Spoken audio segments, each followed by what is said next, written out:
Bonjour à tous et bienvenue à ma chaîne YouTube. Today on my workbench I have Antonia's Breckwell brand Pellet Stove Controller. Antonia sent me this controller for repairs because on their stove it simply was not functional at all. Nothing would come on.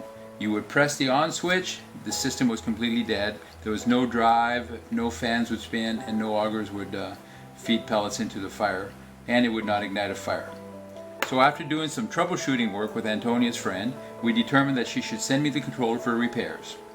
Earlier today I received this controller, I did some troubleshooting work on it, and I completed all of the necessary repairs. So it's now time to do final tests before I package it up and return it to Antonia. As you can see, the pellet stove controller is currently mounted on a faceplate. This is part of my tester. The faceplate also holds an auger motor in the back. The shaft from the auger motor comes out the front, and I have an X marks the spot decal on the shaft so that when the controller is calling for the auger to drive, you'll see the X marks the spot decal spin in the video. You should also hear the auger motor itself spinning. I'll also note that in the back here I have 4 light bulbs. These light bulbs simulate different functions of your pellet stove. The first one simulates the igniter. The next one is the combustion fan. The one in yellow is the auger motor. And finally, at the far end in red is the convection or room fan. Those lights will all come on during testing because this version of the controller has the capability of igniting a fire automatically, so it has a hot rod igniter capability. Not all controllers of this type have that capability. So let me go ahead and apply power to this controller, and as I do, we'll see a couple lights at the back come on. We see that the combustion fan has come on, and we see that the convection or room fan also has come on. The convection fan is currently on dim, so a couple of the tests that I can do right now is go to the fan high speed mode by pressing the switch. That's a full-time switch, and notice that the intensity of the light bulb has increased, which means that the fan would be running faster.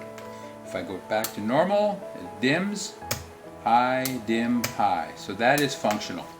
The other way that I can impact the speed of the convection fan is by rotating through the position of this rotary switch here. Notice that as I step through these positions, the intensity of the light bulb increases. On this controller, positions D and max are hardwired together. Notice that changing them does not affect the intensity of the light bulb. But if I go down to D, C, B, and A, the intensity decreases with every step.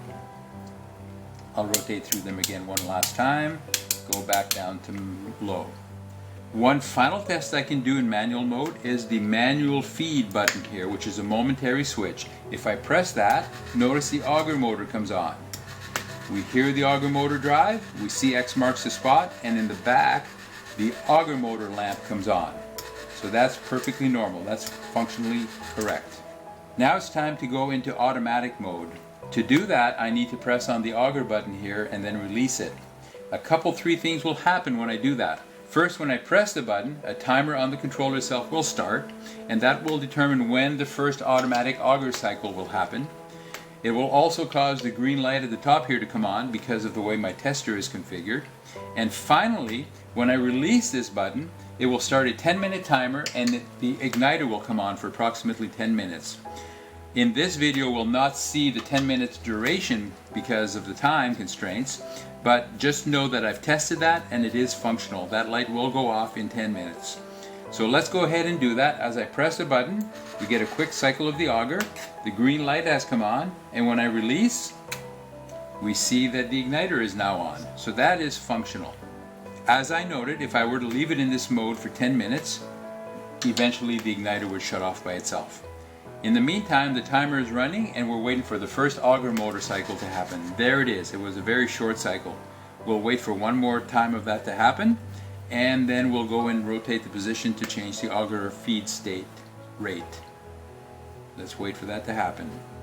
But it'll be a very short cycle. Notice how short that was. So if I go to max, what will happen now is we'll have a much longer duration of auger on time, but we'll also see that it has a shorter duration between cycles, so they'll happen more frequently. Notice how long that cycle is, and the duration before the next cycle will be shorter. Just wait for that to happen.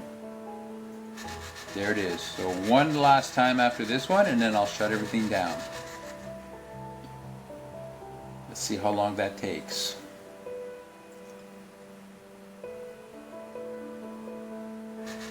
And there it is. Nice long cycle. So let me turn that down and let me turn that off. So Antonia, there you have it. Your pellet stove controller is once again fully functional. I do want to thank you very much for sending it to me for repairs. I appreciate that very much.